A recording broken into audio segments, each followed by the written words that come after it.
ครับกราบสวัสดีมิตรรักแฟนเพลงแฟนหมอแคนเรียกว่ากำฝ่ายทาง FC ที่เคารพรักหักแพงที่คิดหอดคิดถึงเนาะรายการบ่าวอีสานมาแนะนำเสียงแคนนะพี่น้องครับผมอ้าว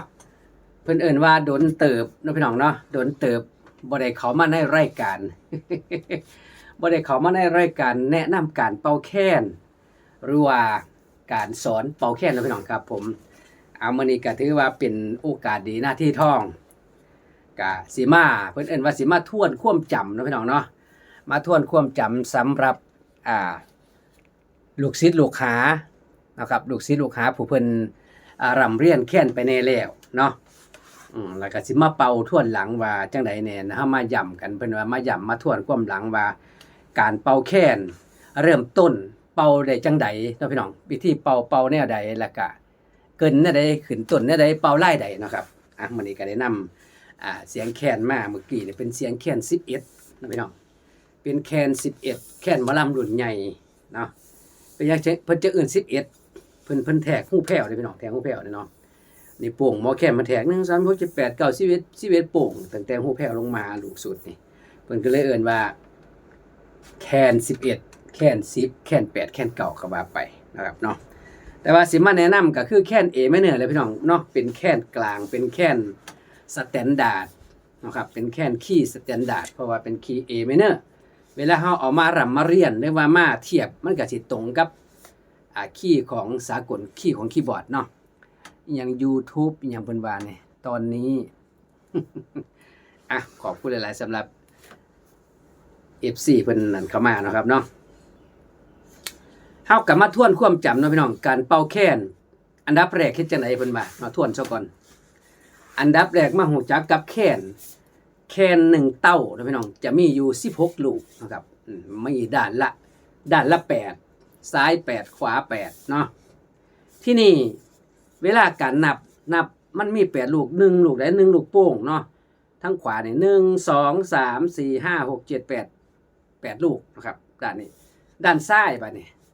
ด้านซ้ายก็คือการนับไปแต่ลูกโป่ง1 2 3 4 5 6 7 8ลูกนะครับเนาะ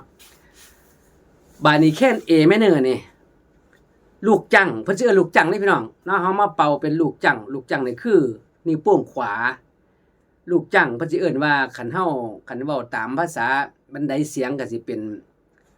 ลูกเสียงภาษาเสียงของคีย์บอร์ดเฮาของโน้ตนี่ล่ะโน้ตสากลเนาะมันก็สิถือลูกล่านะพี่น้องแต่ว่าบ่าวอีสานนี่ว่ามันเป็นลูกโดซะเสียงต่ำดาลูกจังนี่คือเป็นลูกโดคือลูกจังแต่ว่าบ่แม่นเสียงได้พี่น้องให้เข้าใจตามนี่เนาะเสียงก็คือลานะครับนี่เพิ่นเอิ้นลูกจังลาแต่เสียงนี่มันสิมีเสียงต่ำเสียงกลางเสียงสูงแต่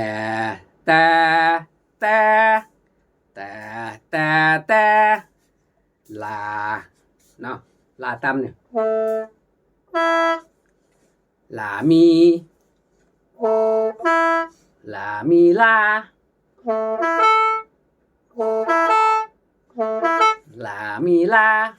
อันนี้บอกเป็นเสียงเอาเสียงเป็นมาตรฐานกันแต่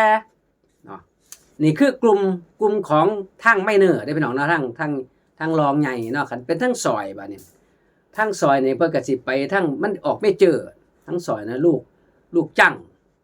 ก็คือนิ้วก้อยด้านซ้ายนี่เพิ่นเอิ้นลูกจังเนาะลูกแบ็คกราวด์ว่าไงซะไปลูกคู่บัดนี้ลูกที่6นี่เสียงซ่อนสูงนี่มันเป็นซ่อนสูงเนาะนี่คู่เพิ่น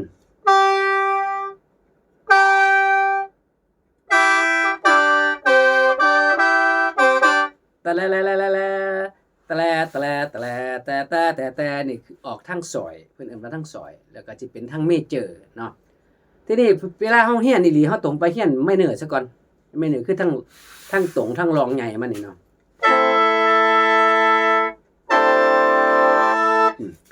ลาแต่ลา แล้วก็ล่าสูงบัดนี้ล่าเอามีสนามมีนี่คือครบคู่ของเพิ่นเนาะทางแมเนอร์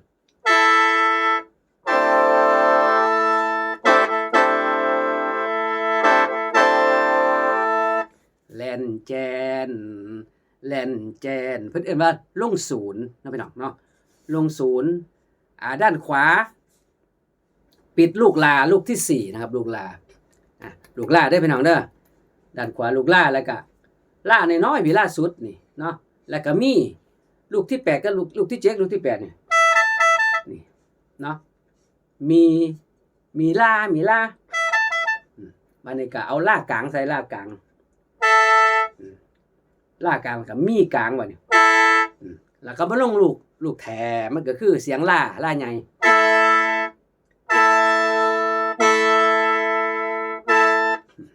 แล่นแต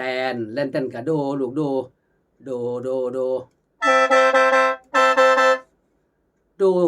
ดขวาโดซ้ายก็คือลูกที่1ลูกนิ้วโป้งขวานิ้วโป้งซ้ายนี่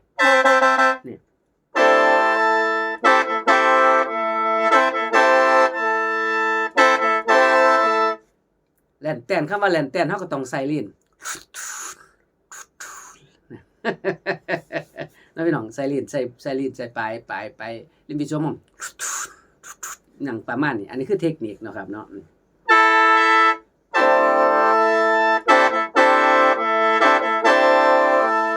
นี่เนาะเอาที่นี่มาลองเป่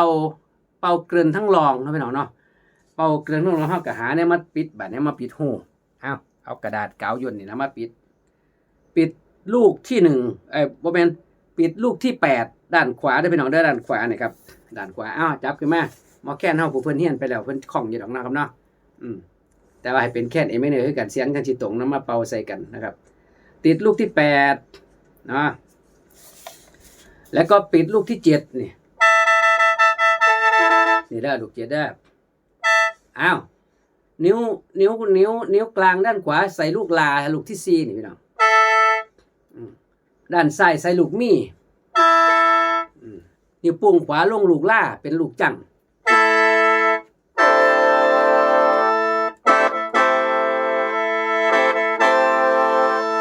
เวลาเฮาสิเกินว่านี่เกิน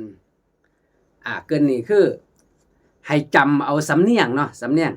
แล่นแตนตะแดตะแดตะแดตะแดตะแดตะแดตะแดตะแดตะแดตะแดตะตะแดมันสิไล่มาแต่ทางหน่อยเนาะลงศูนย์แล้วก็น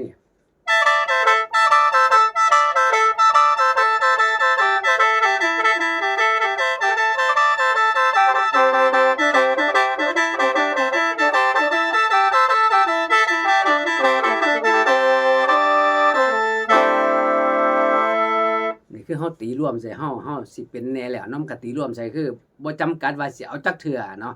แต่ว่าคันเฮียนใหม่นี่ก็ตะแดตะแดตะแดตะแดตะแดตะแดตะแดตะแดตะแดตะแดตะมันต้องจังซี่แต่ว่าพอแต่เฮาเป็นแล้วบัดเฮาบ่จำเป็นต้องสิไปยั้งว่าเอาตามตัวโน้ตคือเป่าไปตามใจเฮาตะแดตะแดตะแดเฮาอยากย้ำอยู่หั่น 2-3 เทื่อก็ได้ตะแดตะแดตะแดตะแดตะแดตะแดตะแดตะแดตะแดตะแดตะแดคือหามาใส่ให้มันครบช่วงห้องของมันให้มันหลายขึ้นเนาะพี่น้องเนาะ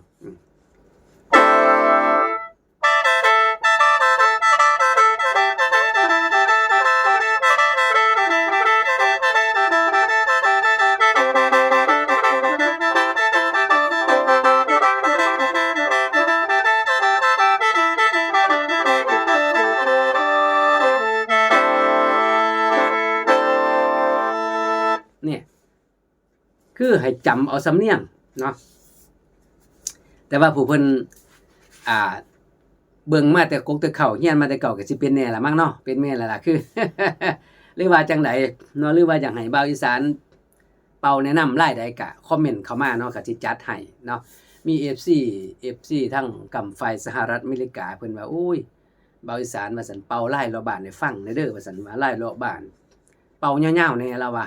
ที่เป่าลง YouTube มันสั่นโพดว่าซั่นอันนั้นมันเป็นแพลตฟอร์มของพวกโปรไฟล์ของแพลตฟอร์มของช็อตนะพี่น้องเนาะมันก็เลยสามันก็เลยหน่อยแต่เดที่เดที่เดที่เดที่เดที่ข้าวเดียวมันก็หมดแล้วเพราะว่าโปรแกรมเพิ่นออกมาส่ำนั้นเนาะถ้าสิฟังเต็มๆเฮาก็กดเข้าไปเบิ่งใน YouTube เลยว่าอยากฟังแค่ลายนั้นลายนี้จากว่าอีสานเป่าไว้นี่มันสิเป็นลายเนาะยาวเป็นลายยาวสุดแบบว่าลายพื้นฐานหยังประมาณนี้เนาะครับผมเอากลับมาลองมาฟังเบิ่งมันลงมาฟังการเป่าร่วมเป่าเกินร่วมเนาะเป่าเกินร่วมคือบ่จำกัดว่าเฮาสิเอาจักเทื่อเนาะพี่น้องเนาะเอาทั้งอันนี้จักเทื่อทั้งนี้เฮาบ่จำกัดคือเอาตามใจเพิ่นว่าเอาตามใจเอาตามความเหมาะสม